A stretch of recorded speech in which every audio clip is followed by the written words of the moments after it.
আল্লাহ যখন কাউকে ভালোবাসে তখন তার শরীরে 4টি নিশানা পাওয়া যায়, অর্থাৎ 4টি আলামত যদি আপনার শরীরে থাকে মনে করবেন আল্লাহ আপনাকে ভালোবাসে। 4টি নিশানা।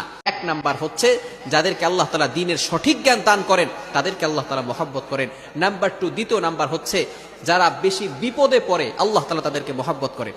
যার শরীরে দেখবেন একের পর এক বিপদ আসতেছে, অসুস্থতা আসতেছে, বারবার বিপদ, একের পর এক বিপদ, একটা বিপদ যাওয়ার পর পরে আরেকটা বিপদ আসতেছে, আপনি হতাশ হবেন না প্রিয় ভাই।